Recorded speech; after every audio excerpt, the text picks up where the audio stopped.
এই মুহূর্তে চট্টগ্রাম ইপিজেডে আছেন রিপোর্টার ফেরদৌস লিপি এবং পার্থ প্রতিম বিশ্বাস। শুরুতেই যাচ্ছি পার্থর কাছে।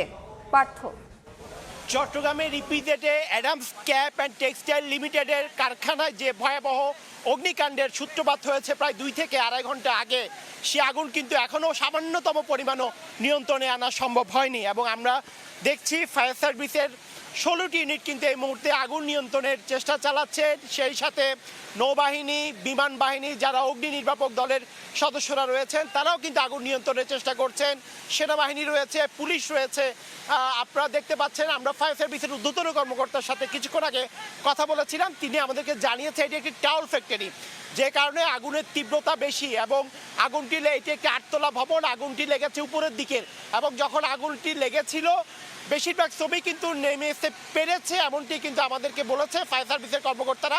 তবে 8তলা বা 7তলার মাঝখানে কিছু শ্রমিক আটকা পড়েছিল, তখন তাদেরকে ফায়ার সার্ভিস যে উদ্ধার করে কিন্তু আমাদেরকে জানিয়েছে। আসলে আগুনের তীব্রতা আপনারা কিন্তু আমাদের ক্যামেরায় দেখতেই পাচ্ছেন। প্রায় 2 থেকে আড়াই ঘন্টা ধরে এভাবেই কিন্তু দাও দাও করে আগুনটি জ্বলছে। আমরা আছি আসলে প্রতিষ্ঠানটির পিছনের দিকে। সামনের দিকে আমাদের আরেক সহকর্মী রয়েছে এবং পিছনের দিকে আপনারা দেখছেন উপরের দিকে ভবনের যে অংশ, 8ম তলা, 7ম তলা, 6ষ্ঠ তলা, আমরা দেখেছি একেবারেই কিন্তু পুরোপুরি পুড়ে গেছে। কিছুক্ষণ আগেই ফায়ার সার্ভিসের আসলে একটি 24 তলা উঁচু সম পরিমাণ একটি গাড়ি এখানে এসেছেন, যার মাধ্যমে কিন্তু আগুন নিয়ন্ত্রণের এই মুহূর্তে চেষ্টা চালানো হবে। এবং আপনারা দেখছেন নৌবাহিনীর সদস্যরাও কিন্তু এখানে আগুন নিয়ন্ত্রণের জন্য পানি ছিটাচ্ছে। বিমান বাহিনীর সদস্য যারা রয়েছেন তারাও কিন্তু আগুন নিয়ন্ত্রণের চেষ্টা চালাচ্ছেন। সেই সাথে ফায়ার সার্ভিসের সদস্য যারা রয়েছেন তারা কিন্তু আছে। আসলে এটি কি ধরনের ফ্যাক্টরি ছিল তা নিয়ে কিন্তু আমাদের মধ্যে একটি প্রশ্ন ছিল। আমরা ফায়ার সার্ভিসের ঊর্ধ্বতন কর্মকর্তার সাথে কথা বলেছিলাম, তিনি আমাদেরকে যতটুকু জানিয়েছেন 16টি ইউনিট কিন্তু এখানে কাজ করছেন। বিশেষ করে এটি একটি টাওয়াল ফ্যাক্টরি এবং দাহ্য পদার্থ বেশি থাকার কারণে, রাসায়নিক পদার্থ বেশি থাকার কারণে সে আগুনের তীব্রতা কিন্তু অনেকটাই বেশি। আমরা এতক্ষণ পিছনে ছিলাম এবং পার্শ্ববর্তী আপনারা দেখতে পাচ্ছেন 8ম তলা, 7ম তলা, 6ষ্ঠ তলা পর্যন্ত কিন্তু আগুন ছড়িয়ে পড়েছে এবং একেবারে পুরোপুরি সবকিছু পুড়ে গেছে। সেক্ষেত্রে ফায়ার সার্ভিস আমাদেরকে জানিয়েছে যে চট্টগ্রাম এলাকা পাশাপাশি অনেক কিন্তু প্রতিষ্ঠান রয়েছে, অনেক কারখানা রয়েছে, পার্শ্ববর্তী জায়গায় যাতে আগুন আর ছড়িয়ে পড়তে না পারে সেই কারণেই কিন্তু এই মুহূর্তে ফায়ার সার্ভিস মূল যে চেষ্টাটি করছে সেটি হচ্ছে আগুনকে নিয়ন্ত্রণে রাখা, আগুন যাতে নিচের দিকে আর আসতে না পারেন। এবং নিচের দিকে যদি আগুন আসে সেক্ষেত্রে নিচের দিকে লাগানো অনেক ফ্যাক্টরি আছে, সেখানেও কিন্তু আগুন ছড়িয়ে পড়তে পারে এমন আশঙ্কা কিন্তু রয়েছে। তবে আমরা দেখছি ফায়ার সার্ভিসের সদস্যরা যারা রয়েছেন, নৌবাহিনীর সদস্য যারা রয়েছেন, বিমান বাহিনীর সদস্য যারা রয়েছেন, সবাই কিন্তু অক্লান্তভাবে চেষ্টা করছেন যাতে আগুন দ্রুততার সাথে নিয়ন্ত্রণে আনা সম্ভব হয়। আসলে চট্টগ্রামে কয়েক বছর আগে আমরা বিএনপির বিস্ফোরণে আগুন লাগার ঘটনার কথা জানি। তখন 50 জনেরও বেশি মানুষের প্রাণহানির ঘটনা ঘটেছিল। সীমা টেক্সটাইলের বিস্ফোরণের ঘটনা জানি। এছাড়া বিভিন্ন সময় চট্টগ্রামে যেহেতু পোশাক কারখানা রয়েছে, সেহেতু চট্টগ্রামের বিভিন্ন পোশাক কারখানায় বিভিন্ন সময় অগ্নিকাণ্ডের কিন্তু ঘটনা কিন্তু ঘটে থাকে। গতকাল রাতে চট্টগ্রামের বাকুলি এলাকায় একটি বহুতল ভবনেও কিন্তু আগুন লাগার ঘটনা ঘটেছিল। এবং আজকে চট্টগ্রামের যে ইপিজেড এলাকা, রপ্তানি প্রক্রিয়াকরণ যে এলাকা, সেখানেও কিন্তু আমরা দেখছি ভয়াবহ আগুনের সূত্রপাত হয়েছে। তবে কিছু প্রশ্নের উত্তর যখন আগুন পুরোপুরি নিয়ন্ত্রণে আসবে তখন তো জানা যাবে কি কারণে এই আগুনটি লেগেছে এবং আগুনের দাহ্য পদার্থ এত বেশি, আগুন এত দাউ দাউ করে জ্বলার কারণটি, কিভাবে আগুন নিয়ন্ত্রণে আসলে সাথে এত চেষ্টা করার পরও আগুন কেন নিয়ন্ত্রণে আনা সম্ভব হয়নি। তবে যেটি আমরা দেখছি 8ম তলা, 7ম তলা এবং 6ষ্ঠ তলা একেবারে পুরোপুরি কিন্তু পুড়ে গেছে। যেহেতু এটি একটি টাওয়াল ফ্যাক্টরি, আমাদেরকে ফায়ার সার্ভিসের পক্ষ থেকে বলা হয়েছে, সে কারণে তারা বলছেন আগুনের তীব্রতা বেশি, আগুন দ্রুততার সাথে কিন্তু চারিদিকে ছড়িয়ে পড়ছে, এমনটি কিন্তু আমাদেরকে ফায়ার সার্ভিসের পক্ষ থেকে বলা হয়েছে। এবং আপনারা আমাদের ক্যামেরায় যেটি দেখতে পাচ্ছেন আসলে 8ম তলা একটি ভবন, অ্যাডামস নামের একটি ফ্যাক্টরি এটি, সেই ভবনের চারিদিকেই কিন্তু আসলে আগুন এখন ছড়িয়ে পড়েছেন। এবং আরেকটি বিষয় হচ্ছে এখানে যেসব শ্রমিক কাজ করছিলেন তারা নিরাপদে বের হতে পেরেছিলেন কিনা এমন প্রশ্ন আমাদের কাছে রয়েছে। তবে এখানে আসার পরে আমরা ফায়ার সার্ভিসের সাথে কথা বলেছি এবং পার্শ্ববর্তী যারা বিভিন্ন পোশাক কারখানা থেকে শুরু করে অন্যান্য কারখানার শ্রমিকরা রয়েছেন তারা আমাদেরকে জানিয়েছেন বেশিরভাগ শ্রমিককে কিন্তু বের করা সম্ভব হয়েছে এবং আগুন লাগার সাথে সাথেই কিন্তু শ্রমিকরা নিচে নেমে এসেছেন এমনটা আমাদেরকে জানিয়েছিলেন। তারপরও ফায়ার সার্ভিস যখন পুরোপুরি আগুন নিয়ন্ত্রণে নিয়ে আসবে তখন এরপর তারা আসলে আগুন নিয়ন্ত্রণের কিন্তু চেষ্টা করবেন। সেটি কিন্তু আমরা আসলে আগুন নিয়ন্ত্রণের পরে ভিতরে কেউ আছে কিনা, কী কারণে আগুন লেগেছে, সার্বিকভাবে বিভিন্ন প্রশ্নের উত্তর কিন্তু তখন পাওয়া যাবে। আসলে আগুন লাগার পর আসলে উৎসুক মানুষের ভিড় কিন্তু অনেকটাই বেশি আমরা দেখেছি। সেনাবাহিনীর সদস্য যারা রয়েছেন তারা চেষ্টা করছেন উৎসুক জনতাকে দূরে ঠেলে রাখতে।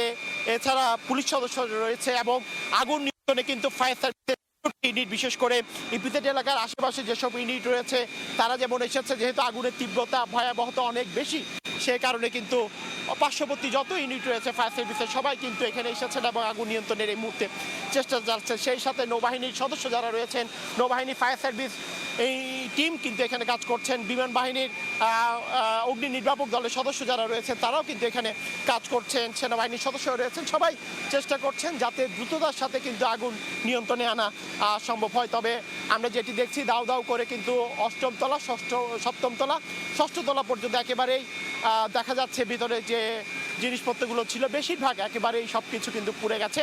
ফায়ার সার্ভিসের তথ্য অনুসারে যেহেতু এটি একটি টাওয়ার ফ্যাক্টরি ছিল, সেক্ষেত্রে আগুনের তীব্রতা বেশি ছিল।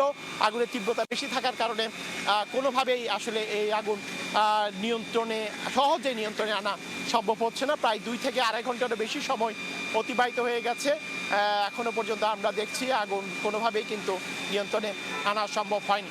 তো সেক্ষেত্রে বলা যায় ফায়ার সার্ভিস এই মুহূর্তে চেষ্টা করছেন, আর ফায়ার সার্ভিসের 16টি ইউনিটের সদস্য যারা রয়েছেন তারা এই মুহূর্তে আগুন নিয়ন্ত্রণের চেষ্টা করছেন। বিমান বাহিনীর সদস্য যারা রয়েছেন তারা এই মুহূর্তে আগুন নিয়ন্ত্রণের চেষ্টা করছেন। নৌবাহিনীর সদস্য যারা রয়েছেন তারাও কিন্তু এই মুহূর্তে আগুন নিয়ন্ত্রণের চেষ্টা করছেন। আমরা আসলে দেখছি ফায়ার সার্ভিসের একটি বড় 24 তলা সম পরিমাণ আসলে আগুন লাগলে বিল্ডিংয়ে আগুন নিবানোর জন্য যে গাড়ি বা যন্ত্র রয়েছে সেটি কিন্তু এখানে এসেছেন। সেটি দিয়ে কিন্তু এখন 8ম তলার উপরে আগুন পুরোপুরি নিয়ন্ত্রণের জন্য চেষ্টা করা হবে, সেটি কিন্তু আমরা দেখছি। তা আসলে বলা যায় এটি একটি টাওয়ার ফ্যাক্টরি, এমনটি আমাদেরকে ফায়ার সার্ভিসের পক্ষ থেকে জানানো হয়েছে। 16টি ইউনিট এখানে কাজ করছে এবং এটি ইপিজেডের ভেতরে একটি পোশাক কারখানা এবং পার্শ্ববর্তী অনেক কারখানা কিন্তু এখানে রয়েছে।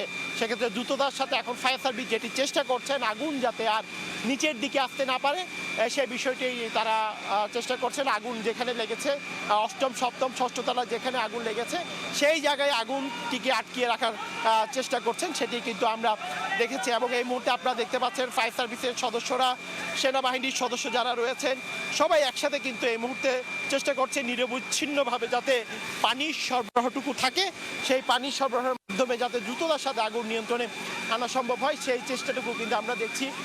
ফায়ার সার্ভিসের সদস্য যারা রয়েছেন তারা সেই চেষ্টা করছেন। বিমান বাহিনী, নৌবাহিনী, সেনাবাহিনী এখানে কাজ করছেন। পুলিশ সদস্য যারা রয়েছে, আইন শৃঙ্খলা রক্ষাকারী বাহিনী সদস্য যারা রয়েছেন, সবার সম্মিলিত প্রচেষ্টায় যাতে দ্রুততার সাথে আগুন নিয়ন্ত্রণে আনা সম্ভব হয় সেই চেষ্টাটুকু এখানে করা যাচ্ছে। এবং আমরা দেখেছি পার্শ্ববর্তী বিভিন্ন কারখানার যারা শ্রমিকরা রয়েছেন তারাও কিন্তু এখানে ছুটে এসেছেন, একসাথে হাতে হাত রেখে সবাই কাজ করছেন। এবং যখন পুরোপুরি আগুন নিয়ন্ত্রণে আনা সম্ভব হবে আমরা বেশ কয়েকটি প্রশ্নের হয়তো উত্তর পাওয়া সম্ভব হবে। কীভাবে আগুন লেগেছে, এখানে কী ধরনের কাজ করা হতো, কি তৈরি হতো, কত টাকার ক্ষতি হয়েছে, সব বিষয়ে আসলে হয়তো আমরা জানতে পারবো যখন আমরা এই প্রতিষ্ঠানের মালিক পক্ষের সাথে কথা বলার সুযোগ পাবো। তখন হয়তো সার্বিকভাবে আমরা সব বিষয় জানতে পারবো, এখানে আসলে কি ঘটেছে, কিভাবে আগুনের সূত্রপাত হয়েছে সেই বিষয়টি আমরা জানতে পারবো।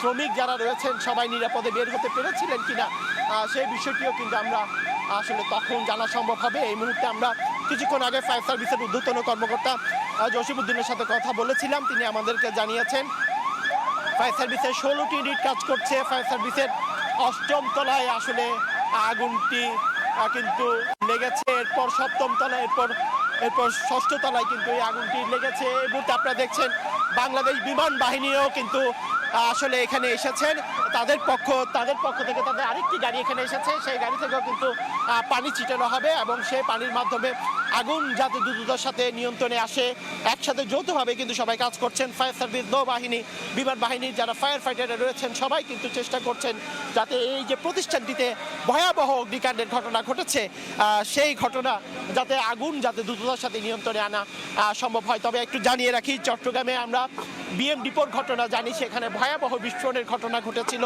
অগ্নিকাণ্ডের ঘটনা ঘটেছিল, বেশ কয়েকদিন সেখানে আগুন জ্বলেছিল এবং সেই ঘটনায় কিন্তু প্রায় 50 জনেরও বেশি মানুষের প্রাণহানির ঘটনা ঘটেছিল। এরপর সীমা টেক্সটাইলের বিস্ফোরণের ঘটনা কিন্তু আমরা জানি, সেখানেও কিন্তু 7 থেকে 8 জন মানুষের কিন্তু প্রাণহানির ঘটনা ঘটেছিল। চট্টগ্রামে যেহেতু বিভিন্ন পোশাক কারখানা রয়েছে, বিভিন্ন সময় চট্টগ্রামে আসলে সেসব পোশাক কারখানায় আগুন লাগার ঘটনাও কিন্তু আমরা ঘটে। তবে এই সাম্প্রতিক সময়ের মধ্যে এই যে আজকের যে অ্যাডামস যে কারখানাটি, এখানে যে আগুন লেগেছে সেটি কিন্তু ভয়াবহ আগুন নিঃসন্দেহে বলা যায়। এবং এখানে তারা হয়তো যে তারা টাউল যে তৈরি করতো বা তৈলা যে এতক্ষণ সরাসরি ছিলাম চট্টগ্রাম ইপিজেডে কারখানায় অগ্নিকাণ্ডে।